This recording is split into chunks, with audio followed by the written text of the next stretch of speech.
This interview is being recorded at the home of Donald Dickson on Route 3 in Colebrook, New Hampshire. The interviewer is Joan Walsh. The date is Friday, December 4, 1998. So, we'll go into a little background, Don, on your family business, and then we'll work on to you yourself. Where did the founder of the business, your grandfather George Dickson, come from? Came from Canada, up in around Richmond. Around Richmond. Richmond and Trentonville, that area. Oh, I didn't realize there was a Trentonville. Yeah. So that accounts for your dad's name, and or part of your dad's name. Yeah, interesting. Yeah. But where do I get a Groveton connection? He went from here to, he was a dentist. Yes. So he went to Groveton. First. Set up in practice. And then he left Groveton. He came to Colebrook and he met my grandmother, who was a Hammond. Mm-hmm. And he decided to set up practice in Colebrook. And she was a local girl. Yeah. She was Henry Hammond's daughter. Okay, I'll get to her a little later because I want to ask about her other sisters too. He came as a bachelor then? Yeah. Here, as a bachelor from Groveton. Yeah, as I know. Yeah. And he was a dentist. Yeah. Where was the location of his business? The first location or the only location? I think the only location ever was over the present pharmacy, it is now, as I know, in Colebrook. In that same building? But I'm not, I can't tell you for sure. Yeah. As far as I know, I think that's what he established. And then he bought the building from a guy named Simpson, the bank owner. Which bank was that? Farmers and Traders? Yeah. John Annis was I got the original deed. John Annis was the president. Oh, he was a mover and shaker at that time. Yeah. John sold it to my grandfather back in, I think it was 1912. Okay. Then, now, he was a dentist. He was a dentist. That's so right. he had his dental office upstairs? Over the pharmacy, yeah. Okay. In the front apartment where it used to be Dr. Hammond Dickson's was in the same. That's where Hammond's office was. Yes. It's the same office as my grandfather. Did he ever practice with your grandfather? Yes, he did. He did, at one time. Now, this is really interesting. Yeah. Then there was a Mr. Pope. Mr. Pope. Who was there? He was a pharmacist downstairs. So he ran the store downstairs, Yeah. And he and Mike Wadley was the guy's name. Mike Wadley was the manager who worked for my grandfather. He had the store. So what, Wadleigh, that probably... Yeah. I'm not sure to spell it. Yeah. I remember Mike, because I could just, as a kid, I can remember as a very, very young one, and he was there. But whether he was there originally, I don't know. Yeah. Probably wasn't. Was this Mr. Pope there when you were a kid, too? Do you remember him? You do? He retired. He was there, but when I remember Mr. Pope, he'd retired, and he lived in Colebrook, where Kurt Cleve, he and Ella lived there. Ella Pope. Where Kurt Cleve lives now? Today. That was the Pope house. Okay. And they lived there, and I remember going up with my grandmother and calling on the Popes because they were friends, of course. Yeah. Calling on the Popes, it's good. Popes were friends. So my father, he didn't work, but when I was growing up, my father ran the store. I don't remember Mr. Pope actually being there working. Yeah. I've got pictures of him in the store. Yeah. When did Dr. Dickson himself die? You remember the year when he died? 1941. July. I think it was July of 41, and my grandmother died in February 42, I believe. Right, one on top of the other. Yeah. But before his death, did your grandfather enter politics? Was he in the legislature at one time? Here in New Hampshire? I can't remember. It seems to me he was, but I'm not sure. Fuzzy on that one, yeah. Fuzzy, I can't get it. I'd have to go back in the archives if somebody would check it. I don't know. Another thing that I had heard about him, true or not, was that he spearheaded the drive for the building of the Episcopal Church. That's right. Is that right? Yeah. He was there when they set the cornerstone. He was one of the guys that got it built, as he did. Yeah, and the first service was, I think I got this from Herbie's book, September 5, 1914. Does that sound right to you? That could be, yes. Yeah. I'm trying to remember what the cornerstone says up there. There was a cornerstone on the church right now. It's dated. when he was late. I think it was 1912 or something, or 13 or something. Yeah, Around that time. yeah. I'll have to go up and look at it just for the heck of it. There is a date on it. And then also, here again from Herbie's book, I believe, there was a reading room for boys above the pharmacy. So would it have been near the dental office? Does that ring any bells with you? No. As I remember it, when I was growing up, there was my Uncle Hammond and my grandfather's dental office was where the front part of the building where Christopher had his apartment recently fixed over. Yeah. And in the back was Lee Chase and his family lived off in the back apartment. In the back apartment. Yeah. This thing was supposed to have started in 1921, so of course that's before your time anyway. I was born 32, so yeah. I wouldn't know anything about that. Could be. Yeah. Now my next question, which I think you've already answered, was Mr. Pope still around when Trenham took over in 1928? Yes. So he was then. He was around. I was trying to remember when he died. He was around and through. I can remember Mr. Pope growing up when I 32, so he must have been around in the early 40s. Yeah. Because he was, I can remember him as a grown-up visiting to seeing him, yeah. According to the years that we got ahead of before this, he was there from 1904 to 1930. So from the time your grandfather started, yeah. See, my grandfather started, I think it was I'm trying to think when he started. I'm a little vague when he actually took over the pharmacy. Your grandfather, you mean? Yeah, Simpson. There was a guy named Simpson owned the pharmacy. Yeah. He went belly up. Yeah. My grandfather bought it, went into business, and then he bought the building in 1912. I think he was actually in business before that. I think it was 1904 or something like that when my grandfather started hired Mr. Pope and ran the pharmacy. A little vague on the dates. Yeah. The dates they fade after a while, Well, I never really knew. And from Herbert's book, though, I think he disagrees with some of the... Well, Herbie made some mistakes. There's no two ways about it. I mean, the timing, the years are not right. Yeah. And I don't have any records of when actually... I probably could find some. Go back and see when the labels were Sid Dickson's Pharmacy on them. It's way back. Yeah. That's old. Yeah. In fact, I'm going to give some of the historical side.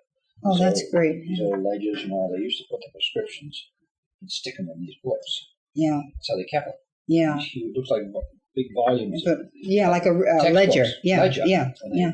They're this thick and this wide, this tall, a good-sized book. Yeah. And I've got a bunch, of course, some of them are deteriorated beyond recognition. You can't read them, but I still kept some. I've got them in the basement of the store.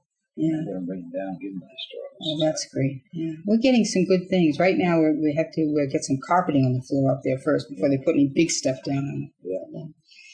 Okay, so Mr. Pope was around when your dad took over. Yeah. Tell me, where and how did your parents meet? Wait a minute. Yeah. Yeah, your parents, not your grandparents, but your parents. My parents? Yeah. My mother. I know in Trenham. My father came back from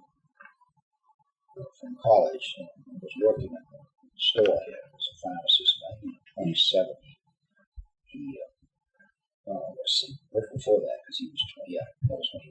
Yeah, it was before that. So he was back here in Colebrook, and my mother came up here to teach school. She went to Royal Normal School. She was a friend of Mim Jenkins, of course.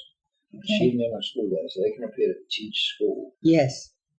And Mim and my mother, Mim met, I think she met her husband here, her first husband, Brazil. Leo. And Leo and Mim introduced my mother to my father. Okay. Was it a blind date? I think your mom told me one time that it was a blind date. Isn't that something? Yeah. It was. Yeah. And that's how she met my father. And then they got married. I don't know when they got married. I'm not sure when they got married because I can't remember the date of the marriage. Because I know my father, seems to me it must have been around 1930 or something like that.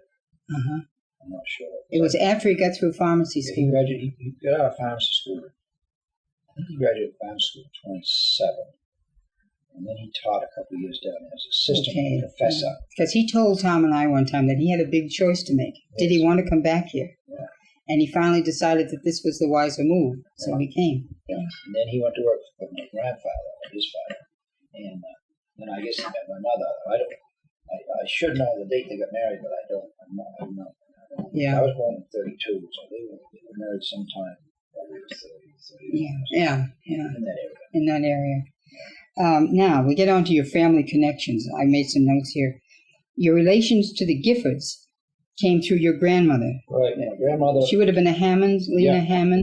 Lena Hammond and Liza Hammond. Liza Hammond. Then also sisters. Mrs. Davis. Was there a Ruth Hammond Davis? Yeah. So that would have been Pearlie's mother. Yeah. So you related to Pearlie then also. Yeah, cousins. Fanny and cousins regardless. Yeah. Third cousins. Yes, that's right. That's Marjorie and my mother, Marjorie and my father and Pearlie would be my first cousins. Yeah. Who was the oldest of those sisters then? Was your grandmother the oldest one? Remember? I just wondered out of curiosity. I don't know what Lena was. I'd say she was. She was. The oldest. Yeah. Okay, now let's get to you. Where were you born? Hobart. Okay, and when? 1932. August 2nd, 1932. Born right across the street from where you live. No, you next door. Next door. Next door, that's right. The old Russell house. It was a Russell house. Yeah. So you were born at home? Yeah. Who was the doctor? Do you remember that delivered you? Kelly? Yeah, Dr. Kelly. So he must have been quite young at that time. Yeah, he was. I'm sure he was. Yeah. Well, he was. Yeah. That was 32. We went in the service in 49. So, yeah, he must have been. Yeah. In his 30s. Now let's see. And then you folks moved up to Monadnock Street later on. How old were you when they moved up there? I was 7 years old. And this is before Peggy. Yeah. She was born up when they were up wasn't there. born until after we moved up there. As I can remember back in those days, when we moved up there, mother became pregnant with Peggy, and we bought a car from Percy Stowe, who lived next door, where Gordy Banfield just moved out. Mm-hmm. And he lived there, and he sold the Pontiac to my mother, and she was going to see. I don't know. It was this summer. It must have been it was the spring of '41, because Peggy was born in '41. Peggy was born July 22nd, so it was before either June or May or sometime in April. She was going south. It was probably when the snow was on the grass. It was March maybe. Going south to see I think Betty Davis in Middleton. I guess she was live, Yes. Yeah. And she went off the road and sideswiped the car. And I remember seeing the car come home, and they thought she could possibly lose this baby. But she didn't. Yeah. So I remember that. Yeah. It was yesterday. Things that come back. If something comes to you, even though it doesn't seem to be in the course of the questions, just bring it right up. Okay. Let's see. So that would make you 9 or 10 years older than Peg. Yeah, I am exactly 9 years. 9 years older than Peg. Not exactly, but almost. Yeah, but almost. The day. Yes. Her birthday is 22nd of July. Mine's the 2nd of August. Yeah. So I'm 9 years. Right. Her senior. Right. Yeah.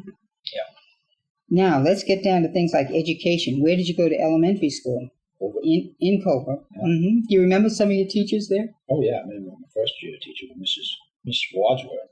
Miss Wadsworth. Now this would have been Waddy's sister. This was Waddy's. Let's see, Mrs. Waddy's sister. Yes. Mm-hmm. Yes, Waddy's sister. Sister. Yeah. Her old sister. And she was Miss Wadsworth, and she married Ralph Raymond after his first wife died. He had the other store. It was Raymond's Pharmacy and Dickson's Pharmacy. Yeah. And I was growing up in there. Yeah. When I was young, in grammar school. Yeah. And then in '46, Stickney and George bought out Mr. Raymond. Okay. After the war. Yeah.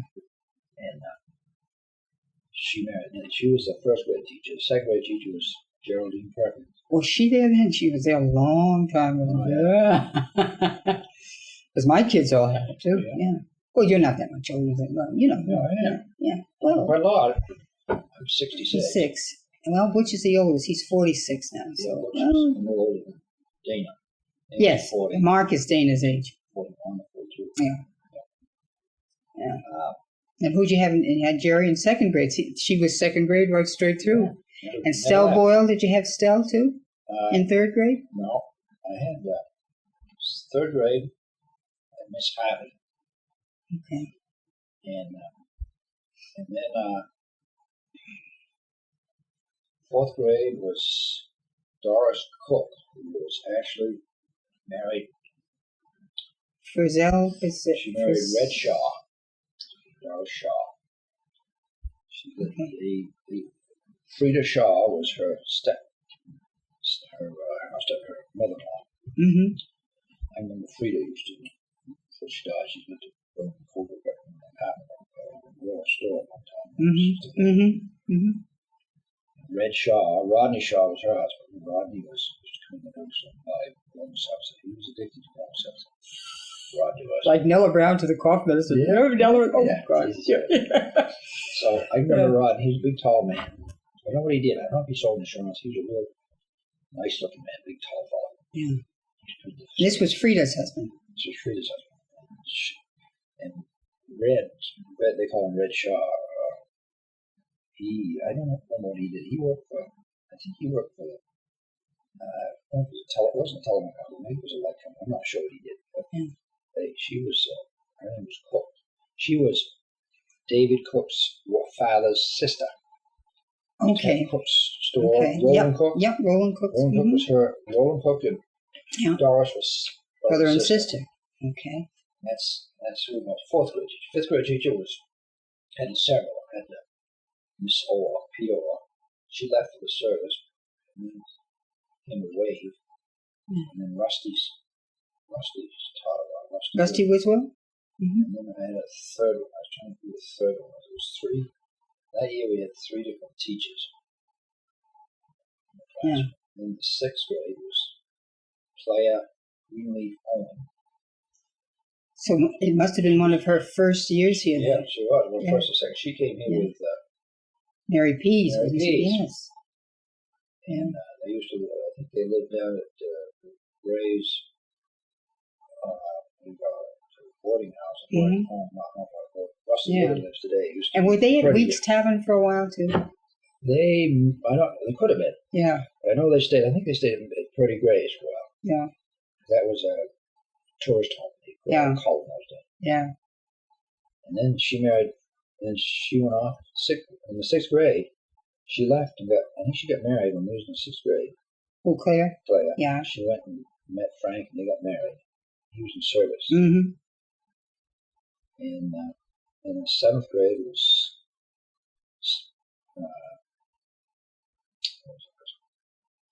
Parsons.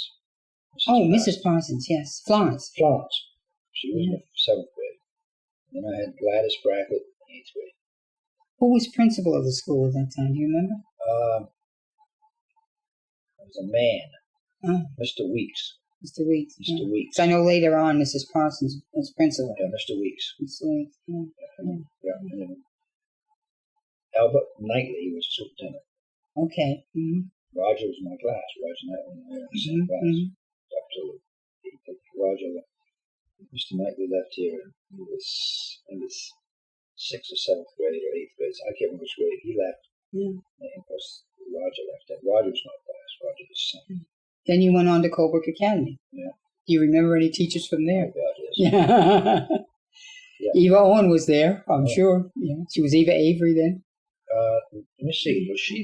And maybe she was living married with him, but I don't know if she married again. Yeah. I can't remember when she got married. She lived with him for a long time. Yeah.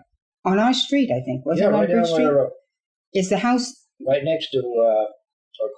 Let's see. It's across right from next Grandma's house? One of those little. There were two houses there. One was a little You know house. Andy George's house?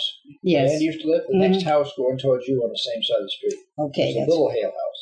Okay, that was a little. Littlefield. Littlefield. Mr. Okay. Littlefield lived there, and they lived upstairs. He had an apartment upstairs. Okay. And Nelson used to drive the milk truck, Mm-hmm. and he used to leave his truck there. And next door to him was the Rainbow family store. Eddie. What house was that? The house that burned. Coriello lives in there now. Coviello. Okay, Coviello. so the other one, the Little Hale house burned. No, that's still there, isn't it? No, there are two little old houses there, and one is no more because remember there's a trailer. Okay, Little Hill. Little Hill must have burned then. Yeah, But Rainbow's is still there, the old Rainbow house. that's where the Coviellos are. Yeah, that's where his daughter lives now. Yeah. Upstairs in the farm house. Yeah. The Rainbows lived there across the street, and the Ellingwoods lived there. So that was the Ellingwood farm when I was growing up. Where the Gramazones are now? Oh, really? Egg Ellingwood bought that from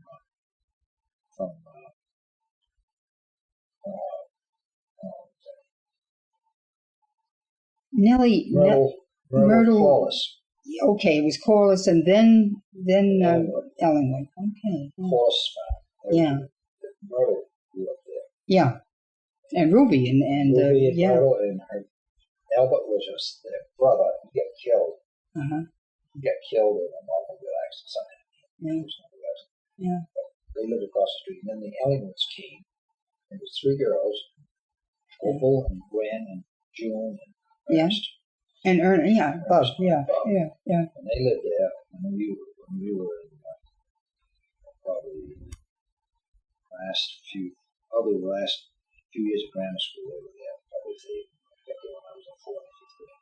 Yeah. Around 4th, 5th grade. I used to go down the stores. I used to play with those kids all the time. Yeah. Yeah. So I remember them. How long did you live on Bridge Street? 32 to 30. I was 7 years old, so 32 to 7. Okay, 39. 39. 7 years. Yeah. Oh, yeah, sure, because you would have been almost right next door to them. Yeah, about the time of the hurricane. Yeah, 38. Year after the hurricane. So. Yeah. Who else do you remember from the academy? Oh, my first freshman teacher was Miss Cobbs. She was a lady. That's how I remember her. She was a small lady. She was real. Yeah. And then the second year teacher was Kraychek. Yeah. Married Marilyn Jackson. Okay. It was Charlie Jackson's daughter, one of his daughters. And my third room teacher was, let's see.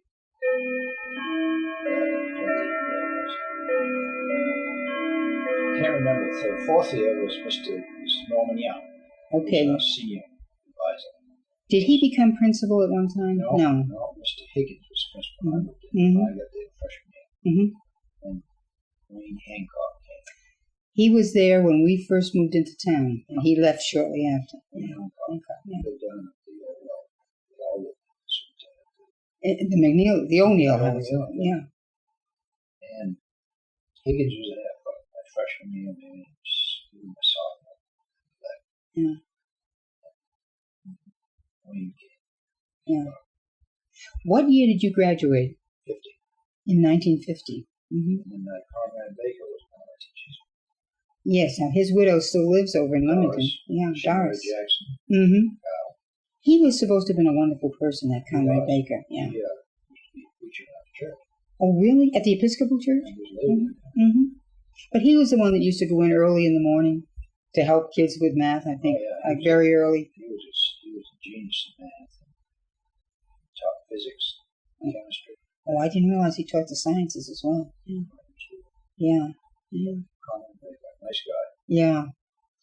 Now let's see. Graduated in 1950. Then I went to Tufts, Tilton School. For how long? Like a PG course for a year? PG. Because I wanted to go to Bowdoin. I didn't have enough credits. And my math wasn't up to what it should be. Yeah. So they wanted me to go 5th year, so I went there with Howard teacher. Yeah. Graduated there 51. And I went to summer school in 51. But I went to Tufts. Still didn't come up to those standards they wanted. So I got accepted to Tufts and Brown. So I went to Tufts. Yeah. And I spent the summer there. I went to summer school too. Yeah. But very exciting. And then I graduated from there in 1955. From Tufts? Yeah. Okay, then you went to pharmacy school. No, then I went in the service. Then all right. So that was creating more time. I was going to get drafted. Yeah. And my number was just waiting for me to graduate in June. They were going to draft me. Land right on you. Yeah. The wall was winding down. police action, we were supposed to call it. Yeah. Police action. Yeah. Doesn't shot everybody, but the police action was winding down, and so I went down and I enlisted. I went to Portland. Actually, I went to Portland, Maine to enlist. I was inducted there. Yeah. I enlisted for 2 years to do it. 2 years, you're in the Army for 2 years. So I enjoyed it for 2 years. I was at Fort Dickson. New Jersey. I went to New Jersey. I went down to Fort Sam, Houston. I was supposed to go to training for the medical field because I was in that field. Mm-hmm. And in Fort Riley, Kansas. Did you ever get overseas? Did you? No. Yeah. Unfortunately, I tried to. By the time I got the paperwork out, it was like I had less than a year to do it. Yeah. They wouldn't ship me for the less than a year. Yeah. So I ended up spending my career in Kansas, Fort Riley. And that's the place that, the Costa left and went to Blue Big Horn and said, boys, don't really want to get back.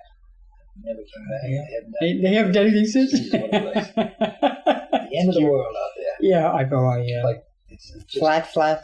Oh, and the buildings were all in old World War II structures, and they were, it was really a sad state of affairs. They had one horse left on the reservation. They kept one horse there. So they could say it was a cavalry. Because the first cavalry division was stationed there, and that was the home of the Big Red One. So I was in the 5th Army, so that's why they kept it going. It's probably closed now. I don't know who it's still. Now let's see. Then after that, Then I went to pharmacy school. where? University of Connecticut. At Stores. Yep. Yeah. There, 1957. I went to school. Fall of 57. I went to pharmacy school, and I graduated in the spring of 60. So you were married then when you went to pharmacy school? Yeah. I got married Okay. in 56. Okay, I wanted to ask you about meeting Joan. Now, how did you happen to meet her? Yeah. You could make it as long or short as you want. No, she worked for my father at the store. Okay. She, Now, she's a little younger than you. yeah, she's 3 years. 3 years younger. She came off the farm and bought her some shoes. She's been with you ever since? Yeah, showed her how to read. Yeah. Taught her to read. Bought her some shoes. Shoes. You listen to this, Joan? Oh, she's there. I thought she'd come in, but I wasn't sure. Taught her. Yeah. And she went to work for my dad. And I used to come home weekends. Yeah. And we got to be friends. Yeah. One thing led to another. And we got married in September 56. I remember that vividly, not the date, but because we had come in July of 56. And I remember your mother said, well, I'd like to invite you people to the wedding, but it really isn't fair because you haven't been here long enough. You wouldn't know. You don't have any money to buy. Yeah, your mother was. You don't have any money to buy them a present. So we stayed home. Oh, God, lots of things I remember about your mom and your dad. Let's see. And now, tell me about the kids. You had 3 children. Of course, Dana was born in October 3rd, 57. He was born. And see, he's exactly almost a year to the day younger than Mark, because Mark was born on October 4th, 56. Okay. Yeah. So yeah. almost. Yeah. Okay. So. Yeah. So Dana's 41. Joe. Yeah. 41. Yeah, 41. Yeah. That's 41. 98. Yeah. That's 57. Yeah. Then Chris next. Chris was born in March 3rd, 2nd, 61. Year after we got back, we came back in June of 60. Mm-hmm. He was born in March of 61. Susie came along in May of 28, 64. Mm-hmm. So she's the baby. She was born on Susan. Let's see, they all were born at West Georgetown, went to John. West Georgetown. Susan. We lived on Park Street. Susan was born over in the house across from Lewis's house. Oh, where? Steve Daly. Yes. We had the apartment on this end. Mm-hmm. He was right beside us. Yeah. Okay. So you had the bay windows in the front there. Yeah.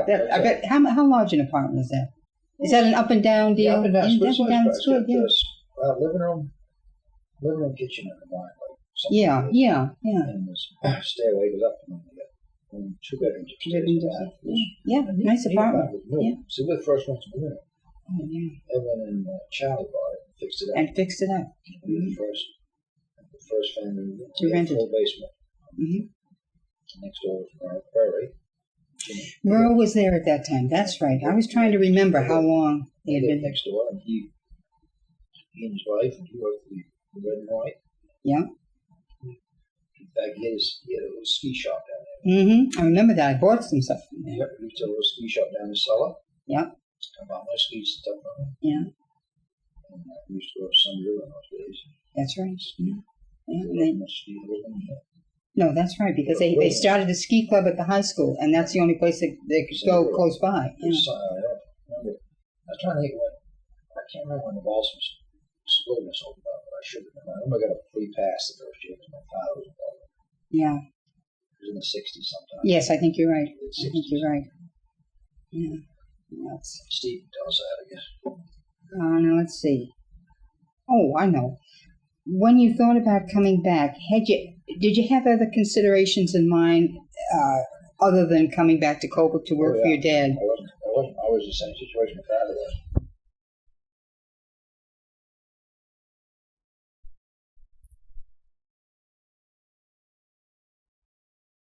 Okay. So I was going to work with, I had a job offered from Squibb. Yeah, Squibb, which is a drugstore. Yeah. A drug wholesaler, a drug manufacturer, as a detail man. I was going to have the Portland area. So I came home, but I came home after graduating to get myself acquainted. Yeah. And I was going to go down there and work, find a place to live. And that was the time that Curtis Bailey wrote my dad. Yes, that's right. Burned to death. I remember that. Fire. Yeah. So I didn't want to leave my father without a pharmacist, so I decided to stay. Yeah. So I wasn't here very long. I was in transition, but I was going to move, but I never did. After that, I'll stay around and work. So obviously it was a good choice for you. Just as it was a good choice for your father. Probably that's the good Lord's wish for us to do this. I don't know. Yeah. Well, I think we did. Yeah, I think it could be. That's for sure. Let's see. How many years in all did you spend at Dickson's Pharmacy? 30-something. 38. 38 years. 1960 to 1998. Do you have, I know you do, but what particular memories do you have? Can you call a few of them out for us?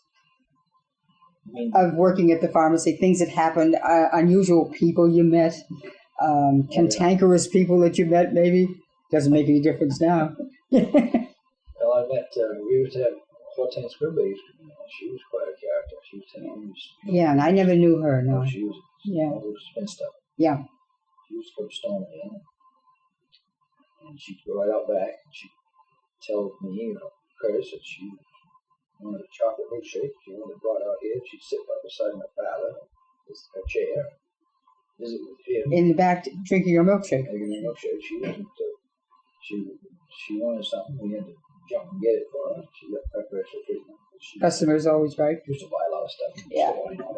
For the camps and stuff. Yes. She liked my father, so if she liked you, fine. If she didn't, you're in trouble. That's what I'd heard, yeah. But she was a good business lady. She did very well up there. She was very successful. She was quite a character. And then, of course, we used to have people come in. And I was trying to think of the name of that guy's name. Mr. Brainerd was one of the guys who was coming around. This was later on. We used to call him Sneakers. He used to stay over to Joyce. Washburn's? Washburn's. He was a tall man. He'd shuffle around the town character. Shuffle around town. He wasn't working. He used to put in his glass.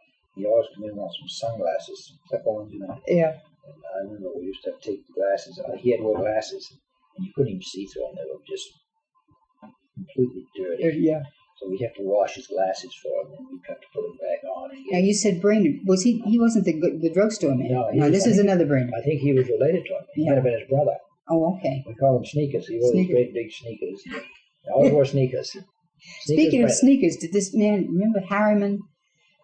from West Stewartstown that was was he a selectman up there? Cy Harriman? Yes, he was another sneaker man too, wasn't he? I think so. Did he come into the store? No, didn't see Cy very much. Used to see, of course, John Sutton used to come in every day. Yeah. Father played bridge with, with John. Oh, yeah. And they used to come in kibitz and play the next morning. Back they room. come in and do the whole thing over again. Yeah, that's right. At every noontime, Friday noontime. They'd get in there, John would be there, and sometimes Tom didn't there much because Tom used to be busy, but John would be there, and then sometimes George Kelsey come in those days, Oscar, and Andy George. Andy George, yeah. Mostly with John, chewing on a cigar, and talking about bridge. But I do remember later on Tom used to go. He must have made time for it because he was a bridge fanatic. Oh, I know. Yeah, they all were. Yeah. They all were. And to think they're all gone now, it's almost unbelievable, isn't it? Yes. Must be having 2 or 3 tables up there in heaven playing duplicate. Sure I hope they're in heaven anyway. Either that or playing golf. Yeah. So, they used to really go over those cards. Oh, God, yes, I know. And then very often, I know because I had an idea of what time we got home, we'd go out and play after the games was over at the Colebrook house to somebody's house and maybe come home at 3 o'clock in the morning. That was nothing, they just keep the game going right on. They used to like to scream and yell at each other, funny. But you miss that stuff when it's gone. Oh yeah. So we used to have John come in and see us. And, it was too bad about John. I won't go into this a great deal because I think he was a bright man who just never got off the ground. First day he went to work, he died. Well, that's the story going around town, of course. Killed him. 3 weeks to kill him. Killed him. He went to work. He lasted 2 or 3 weeks the most. And then he had a heart attack. But he's left a wonderful legacy in that daughter. She's a brilliant girl. And she's wonderful to her mother. And the boy has come along very well, too. Yeah. And but that's the way it is. Yeah. So, and then another thing was very funny. Years ago, this was after my dad died, after the 70s, but it was Sylvia Labby. Okay. Judy Labby and Sylvia. The girls worked for me. I supported both Sylvia and Judy. And Judy worked for your dad, too. Yeah, Judy worked, and then Sylvia was the second one to work for me. Okay. And then I think Lisa. Could be. Mm-hmm. Yeah, there is a Lisa. Josie. Well, I was Josie Blanche. Yeah. I think it was just 2 Labby girls. Yeah. Then I hired the Blanche girls, too. Yeah. So, one day I said that Bill Moore was working for Nugent those days. Bill Moore was Bruce Moore's dad. Priscilla's, Helen's husband. He used to do some part-time pump gas over at the Nugents. Mm-hmm. And he was over there. And I can't remember who else was there. Maybe Nelson or so I can't remember. So, this was on a Friday or something. I think it was a Friday. And I said to Sylvia, I need to have you do me a favor. I said, I want you to go over to Nugent's and get me a bucket of steam. And I gave her this pail, and off she went. And she went over to Nugent's, and she, of course, didn't get the bucket of steam. And she found out what happened, and she come back, and she came up the street, and she had that bucket, and she walked in, and she was just about, we used to be open Friday nights. Yeah. Just about 10 minutes of 5, quarter of 5, and she came up, and she came in and looked in the door, and she said, "Damn you, Don." She threw that bucket in the door and stormed home. Oh, she was wild. She was wild. She's cute. I remember her. She's Butch's age, I think. I think she went to Olga. Tall, thin girl. Yeah. She came in Earth. Yes. She lives down in Keene. Yeah, they're bright. They're all bright. Yeah. Keene, Salem or something. She's. Yeah. Yeah. So because I can remember when Judy, for instance, worked for your dad. Yeah. And Tommy was very impressed by her intelligence. And he said, "My God," he said, "that little girl isn't going to college. I want to hire her for the office." And she said, "Listen, Walsh, if you do that, they'll find your bones strewn around North Hill." But anyway, Judy did go to college and is doing very well. She's very bright. She teaches. Teaches in Canaan, first grade, good first grade teacher. Yeah, she's library trustee. She's a nice girl. So anyway, I remember that it was funny. And I sent another one of the girls. I can't remember, down to Hicks's for a bunk stretcher. For a what? Bunk stretcher. A bunk stretcher. Who waited on him down there? Oh, I think Earl. Earl, that's right. He was alive. Yeah. Yeah. I remember myself that bucket of steam. I never forget that. I bet you won't either. Every time I see her, I want to reach into it. Yeah. So we had some characters come in. Yeah. And I remember Nella Brown. I think it was when Terry was working for you. Nella would go one day to you for Cherokol, and the next day to Rick for Cherokol. So she had to buy Cherokol every day. She used to buy over the counter there because it had codeine in it, but you could just sign book for it. Yeah. It's called a Zent narcotic. It's signed for it. And you didn't have to have a prescription. Excuse me. Now they do it because it's codeine. Yeah. Those days you could walk in. Hydrating codeine is another one. It was called GI Gin. It was clear liquid. What was it called again? Turpin-hydrating codeine. Turpin-hydrating. We call it GI Gin. They used to give that to you in the service when you had a cold. It's just codeine and alcohol. You get buzz on it, Yeah. Drinking up it. Awful tasting stuff. Anybody else? Any other women besides Hortense and Nella and the Bridge Boys? And trying to think who else was around. Back in those days? No, I don't know. I can't think of it. I'm trying to think of somebody else that might be. It was different. But there was probably a lot of them. But I went into it. Willard Nugent, did he come in? Willard? No. He didn't come in. Joe didn't come in. Mr. Ma Joe came in. Yeah. Willard never did. He never shot. He used to do business with Rick.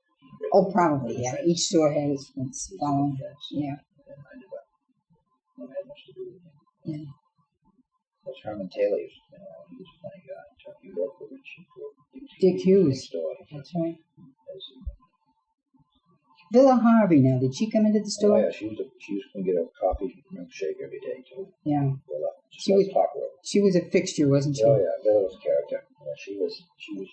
And a great fly fisherwoman. Yeah, loved fly fishing. Yeah, loved to fly fish. And then, of course, we used to have, when he was up here, a guy called Cracker Cummins used to be my father. Yeah. That was Willa. His name's Willa, but he was George Cummins' brother. Mm-hmm. Cracker. Yeah. He used to come and visit. George Cummings was a nice man. Yeah, he was my dad. I remember him coming around. And we had, of course, Harry Bunnell. Yes. Yeah. Ellsworth's father. Yeah. He was on Main Street. I think, from what I remember of your dad, too, he was never one to throw himself out to the public. You had to seek him out. But if you did, you got some awfully good advice. And I think a lot of people probably went to him for that. Yeah, I think they did. Yeah, they respected his opinion, Yeah, of course, in those days, the pharmacy was back. You could see the pharmacy. Everything was hush-hush, Everything wasn't exposed. Yeah.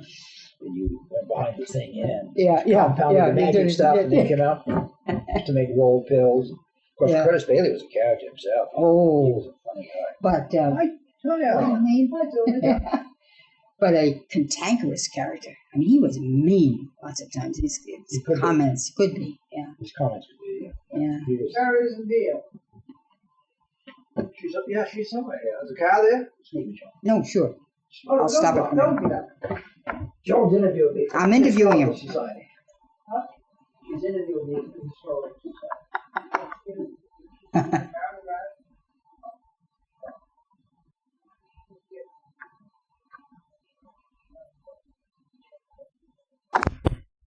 Regarding the store.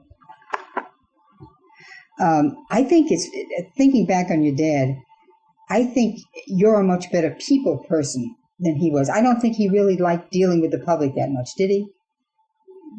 He liked some of them. I don't mean to say that it was all downhill, but I mean, he wasn't, you could stand up there and give everybody a smile and send them out happy, and that was more difficult for him to do, I think. He liked to be behind the scenes. Yes, I think that's true, and he was excellent. Well, he liked to do the paperwork and keep the records. He was a great man. Detail. Mathematics, detail. Yes. Doing the detail. He was a bean counter, as we call it. Is that right? Yeah. He was a bean counter. I was the front man. I used to be the front man. He and I we worked 10 years together, so 60, he died 7, so it was 60 or 7.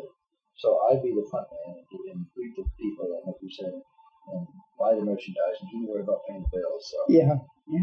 I can remember us going over there, and working, say, on Sunday afternoons, and he'd say, "Now listen, there's no way," he'd say to Tom, "no reason why you can't put in a couple of hours at the office, and then go out and have yourself a good time, but get those 2 hours or 3 hours in first."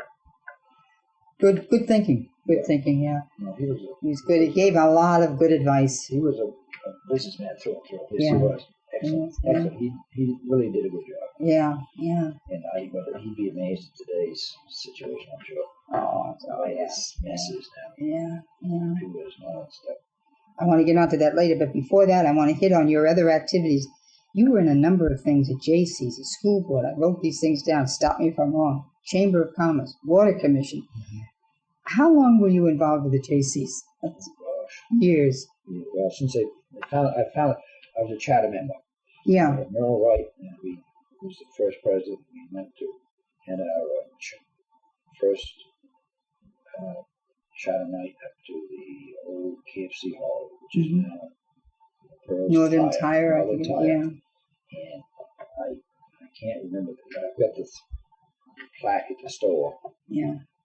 The dates, everything on it. Yeah. The first president right up through. Yeah. Up till we stopped. But I must have been in there 20 years. Who did you say? Were you the first president? No.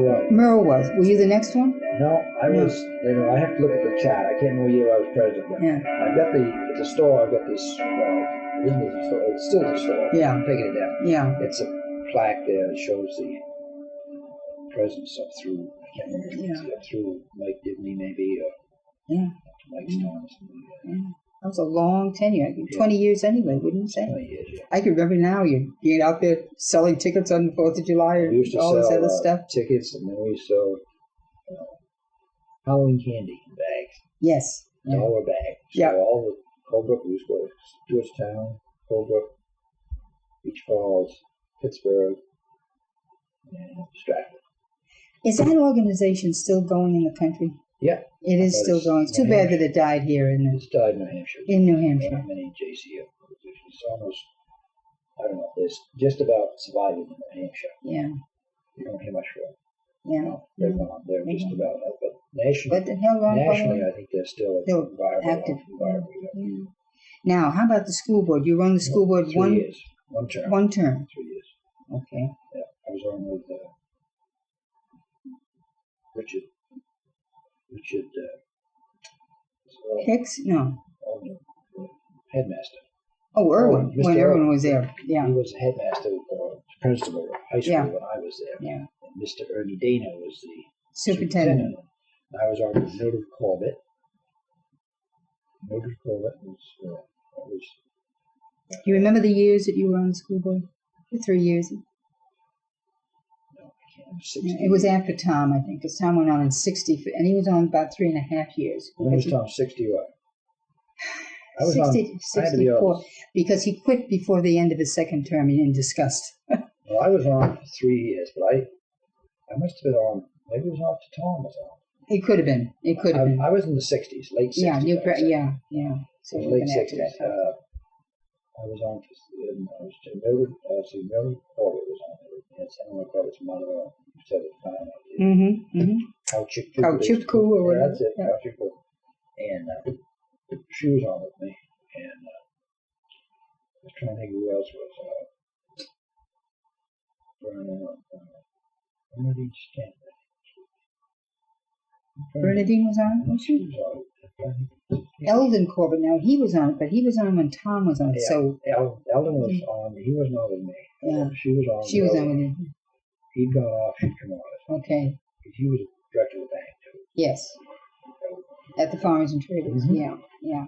I can't remember the other now who else was there, but off the top of my head, I can't remember. Now, how about Chamber of Commerce? You were on the Chamber of Commerce too, weren't you? Yeah, I was Chamber. I was back then, not that recently. I was. I was Chamber of Commerce. I was president for 3 years. Mm-hmm. 90. Early 90s. Yeah, 92, 93, 94, 72, 94. Probably. I was trying to think how many years I've been on. It's been 2 years, so probably I was 92, 93, 94, something. Yeah. After John Kenny. John Kenny left. Okay. I took his job. Mm-hmm. I became president. Okay. And after that, how about the Water Commission? I was in the Water Commission for, that I was into the 70s. I think I was on there 9 years. Yeah. It was quite a while. Yeah. I was there at least, I think I spent 3 terms there. I mean, 3-year terms, were they? 3 year term. I think, and then they disbanded, and now they make it. It's called the It's called the public works. Mm-hmm. It's all integrated. Mm-hmm. Public works. Mm-hmm. There's no law commission. So, Then you did Boy Scout fundraising. Was that a big job? No. I'm still in the Boy Scout. Are you? What do you call it? Boy Scout Executive Committee. Executive Committee, I guess you call it. I'm the treasurer of Troop 220. Oh, you are? Oh, yeah. I've been the treasurer since you and Don left. Which was a while back. You went to the bank, and then he had a few problems, and left town. Yeah. And I became the treasurer. It was funny, come in and see me, ask me if I'd do it. Yeah. So I'm still the treasurer. Troop 220. Now, how about your church offices? You've held offices in the Episcopal Church? I've been the senior warden for probably 25 years. Is that right? That long, yeah. I'm the senior warden. Just like Joan being in the Wonder Workers for a long, long time. Yeah, I've been since Jack LaPearl's junior warden, I'm senior warden. I think we've been that way, but I've been that. I know 1 year Donnie Frizzell was junior warden and Jack wasn't, but I think Jack's been on his almost as long as I have. Have you? Yeah. Now, tell me about the New Hampshire Pharmaceutical Society.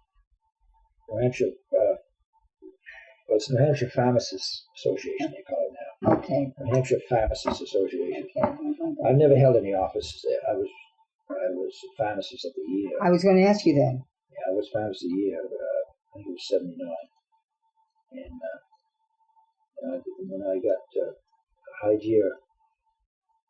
Bowl of Hygiene Award, which is given to one pharmacist in each state, and in each state in the United States, and each province of Canada. And I got that award in, I think it was 89. What does that stand for, Bowl of Hygiene? Bowl of Hygiene. It's an award that A.H. Robbins was put out.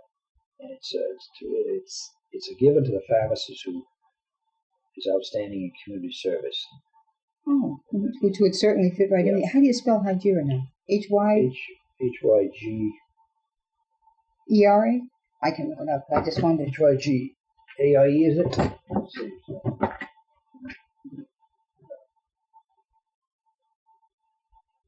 Oh, okay.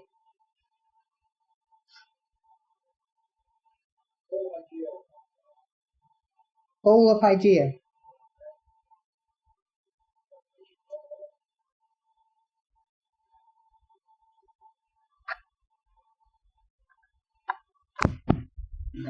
Not Well, I think you got to give something. You have to give something back to the community. You got to give something back to the community. You're making your living from them. They support you. You got to support them. I think that's a good thing to do. I do, yeah. Well, I think you enjoy it because you like people. You're a people person. I like people. I like to give things away. I like to give money away, things like that. Yeah. If I had a lot of money, if I was a multimillionaire, I'd be giving money away all the time. Yeah, I would too. I've never worried about having the money though. I could just win the sweepstakes. You know, say, or the lottery, anything. Yeah. Okay, I think now I want to get on to something else. This gets a little more philosophical, and we're getting towards the end of the interview now anyway. Tell me about your thoughts on the small-town pharmacy. How is business changing as the years go by? Or how has it changed, say, in the last maybe 10 years? Less than 10 years? Radically. Yeah. You see, since we got the HMOs and the health organizations in the country, they've taken over the practice of pharmacy. Yeah. Because you cannot determine what you're going to get for your medications. Yeah. Everything is done with computers. Yeah. And I'd say 75% of your public out there has some kind of a health plan, either through the AARP or one of these home health organizations or a group of some type, and through where they work or just join themselves. Blue Cross, Blue Shield, all those, they're all. And what's happened is that they determine what you're going to charge your customer. You have to sign a contract that you will start. With each one of these separate organizations? Yeah, they send you contracts. You sign it and agree to accept in payment for each prescription. What they determine is right. They give you a choice, very little choice. Let's say if you want to do this, you want to fill out prescriptions, you've got to. They don't give you a choice. They tell you what you're going to get. You're going to get X number of dollars, and that's it. Take it or leave it. If you don't want to sign up, you can't fill out prescriptions. prescription. Through that organization. Through that. It's a credit card. It's like you have it. For health source. Yeah. You run the same thing. It's a home health. Health maintenance organization. Yeah. And all the schools get into it. Yeah. They're heavily in New Hampshire. State, all the state organizations, all the state employees are involved, all the people who work at Beach Falls, Tillison, all the health plans. Yeah. And the health plans dictate your margin. It's simple. Yeah. So you can't, the young, small independent's going to have a terrible time surviving. Do you think they're going to have a terrible, do you think they can survive? I'm thinking of a place like Sullivan's in Lancaster. Yeah, they can because they give service. That's how you survive. Yeah, yeah. Well, see, so many people have said to me, and I know how I feel myself, Donald knew his people. Yeah. And people have confidence in you. Yeah, they don't write AIDS. No, they're too nervous about it. Well, then we have no choice. We have to go there. But I had even thought of maybe switching to Sullivan, just going down there. I have people going to Lancaster and Grafton. See, Grafton stores Sullivan's too. Oh, they have a store. Okay, yeah. April Aaron went there. Does she? Good for her, yeah. Stepdaughter. Yes. Dorothy. She's a pharmacist, that's right. It's like Michelle Poisson. And these little girls have done well. Dottie, Keezer's daughter, over here. She's Virginia, Jenny. Jenny, yeah. She's working with me over here. Yeah. She works with me, I work with her, I should say. Yeah. And so it's good to have a hometown gal over here. Yeah. That's going to help. Yeah. Their image, because they needed help with their image. Oh, yes. But that's the problem, is that pharmacy in the last 10 years has gone from you being determining prices or discounts to these national organizations telling insurance companies, telling you what to charge, what not to charge, what they will dictate to the patient, what he will take, what they can't take, and who they can go to. Who they can go for. It's completely run by the insurance industry. Yeah. Do you think that will ever get any better? Or do you think it's? Yeah, I think it's going to have to be. I think there's going to be people. Well, there've been suits now against the HMOs. There's going to be a revolution, and you're going to have problems. And people are going to have up and arms. They're going to just finally say enough is enough. And I think you're going to see change. Yeah, I really do. I hope you're right. I think the independents this year, first year, this is 1998, have started to come back. Good. First year they haven't decreased in numbers. Mm-hmm. Started to come up with it. Mm-hmm. In fact, I think it was just trying to think of I think it was McKesson, which is a big national wholesaler, and I think McKesson and somebody else. I'm trying to think of the name. They've got a kitty of like $10 million kitty they're putting out to help independents get established. Good. That's wonderful news. Yeah. Low interest loans. Yeah. They realize that their bread and butter is these big chains have their own warehouses. They have their own. Yes. They do their own buying, so they don't need the wholesalers to speak of. Well, good. That's great. Good news. But my business, my soul, my business was like this. 97 was the biggest year in my life. Yeah. And 98 was going to be bigger. Is that right? Yeah. I didn't sell because of you couldn't. No. Yeah. Competition. I would eat them up. I think you could have, because people would go there rather than go down to this place. I was doing as much prescription business. I was doing more than they were. Yeah. Oh, I believe that. Yeah. So I didn't. I just had the opportunity to get out, and I said, I'm going to do it. Yeah. So if I didn't, they said, well, I had to make a run. They said, either you sell it to it now, or the deal's off. This was like. This is right aid now you're talking about. Yeah. They told me that. Yeah. Because I put them off. I mean, they've been with me since last August. Year ago August. I remember when you first started talking about it. Year ago August, they kept saying, well, we'd like to buy you. What's your price? And I'd say, well, this is going to be what I want. And finally, they got to the nitty-gritty, and they said, it's either now or never. Mm-hmm. So I decided I better get out. Well, you weren't getting any younger, too, and to fight them at that time in your life, I think. If I hadn't done it, John, I probably could be there in 5 years. I'd be 71 years old. And who wants to stay that long? I don't want to stay that long. John was getting sick of putting windows in and Sure. pads. Sure, I can see your point. And to me, it was a golden opportunity, and they offered me a part-time job here at a decent money, decent wage. Yeah. So I And for said, 2 days a week, that's just what you want. And the very fact that you're there and Jenny is there helps them. They're no dummies in that respect. they want me to public relations. They told me. Sure, They sure. want my see my face over there. Yeah. Well, they're foolish if they don't. So Let's there you put go. it that way. There you go. Now, the next thing I want to ask you is, what changes have you observed in Colebrook itself, on the Colebrook scene, the town itself? Do you feel that there have been many changes in the last, we'll take a 10-year time period?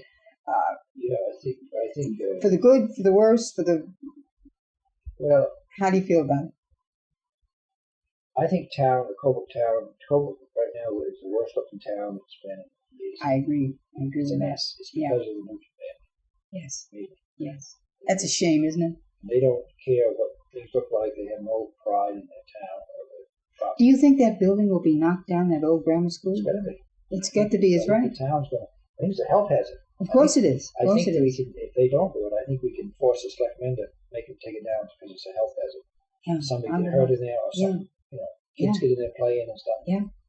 It's But you notice that every bit of property they are connected with at all is going down, is crumbling. Literally, it's Yes. crumbling. their whole, everything they own. Yeah. All the buildings are all falling down. Yeah.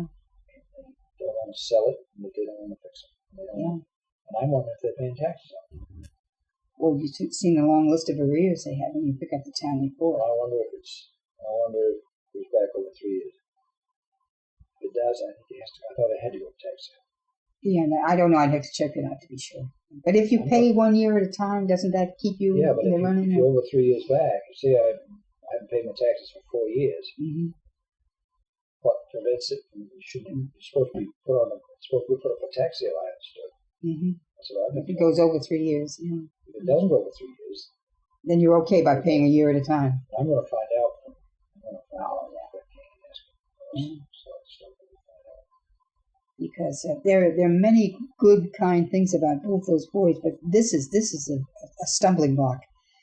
You don't get beyond it, you know. Main Street I think goes terrible. Yeah, it does. And well, not just but the sidewalks, the streets themselves The sidewalks, the streets falling deteriorate. apart. You know, yeah, The streets have got potholes. yep, There's no people don't seem to have any pride in painting their houses.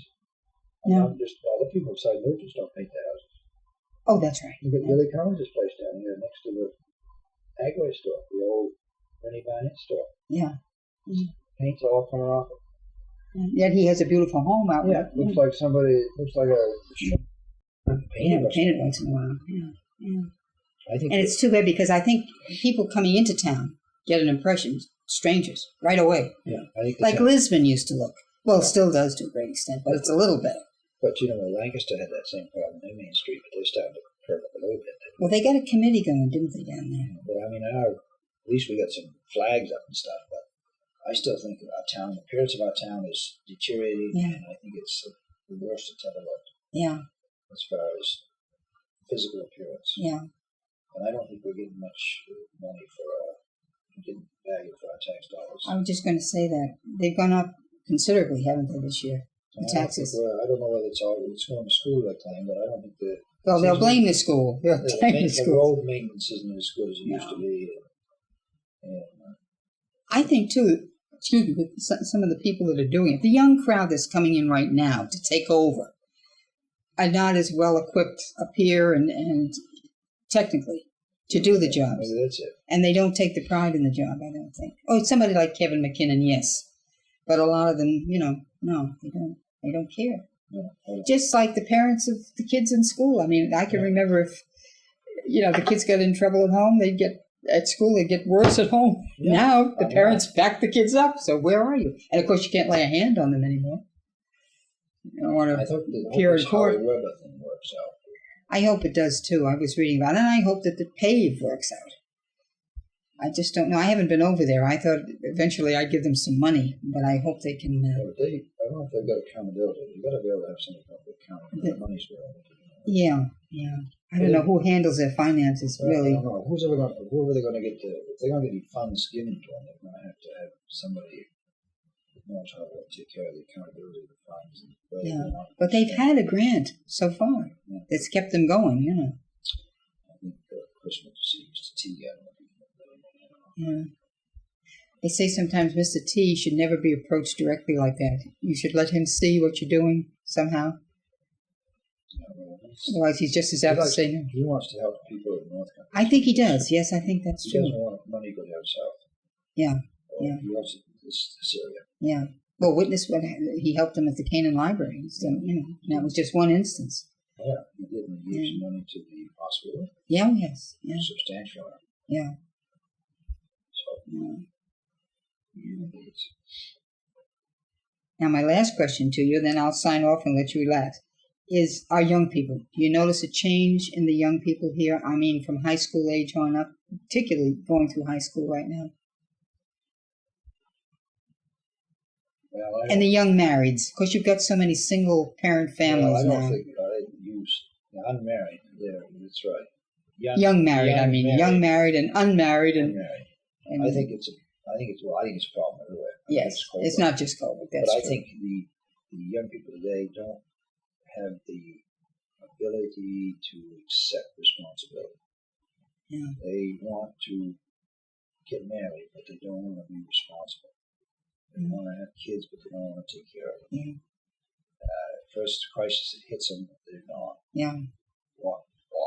Yeah. It's easy today to get a divorce, I guess, just get married. Yeah. And they don't have any qualms about leaving the kids to the state to take care of. Mm-hmm. They just lack responsibility and direction. I think that's part of the parents. It's got to be. Oh, sure. How they're brought up. Yeah. And, everybody goes through marriage crisis. And the older, in my age, we stuck it out. Well, we did too, yeah. We stuck it out. I mean, we did our best. Lots of times you had no place to turn, so you stayed with Pop. But, but most of the time it works fine. But but today, and I think that's scaring a lot of young people off from getting married today. I think that's one reason Christopher doesn't want to get married. He's seen many of his classmates getting divorced. Yeah. They sit at 5 years, 3 years, whatever it is, they've gone. Yeah. And split. Yeah. And invariably they leave children, you say. I don't mind if you have no kids. I mean, that's right. Let them do what they want. Bad company anytime you want. Yeah. But when there's kids involved, I think it's a bad scene. Yeah. And that's why I think they just lack maybe they haven't matured enough. I don't know what it is. But I don't think they are. And I think they themselves have never been guided properly. Right. Lots of times they really haven't been. They've had good teachers, but they haven't had good parents. Parents, right. And parents now don't want to be bothered getting into the act. No, they really don't. Don't bother me. I feed them, I clothe them, I send them to you. You do the job to the teachers. That's right. And another thing, the parents today, of course, which back in our day, they work both of them. Yeah. See, Joan didn't have to work. Yeah. And Ruth told them. Yeah. Today, you got both parents putting in 40-hour weeks, and that's. Yeah. But I still not. I look at my own daughter, and she's having not an easy time. But it can be done. It can be done. But boy, it's dedicated. You got to be dedicated. Yeah, and you may have to postpone any second marriage for yourself while you're taking care of these kids. Oh yeah, no. I mean, that's a problem because I'm sure Carrie's marriage would have lasted. It's just unfortunate thing happened to her. Yeah. But you've been fortunate because both your kids continue to be married. 3 of them. So far, so good. Let's hope it continues. Yeah. He didn't walk yet. No, not yet. So, I mean, Dana's been, thank God, his wife seemed to be getting along. Yeah. But I'm sure there's days that they've been married 10 years, so they're kind of. And I think that's a time. The first 10 years are the toughest. I think once you get over that hump, you're a little more used to each other. The funny thing about it is, you look at these people like myself and I, Joan and I, and you hear about these people that they retire or he retires, and then they split.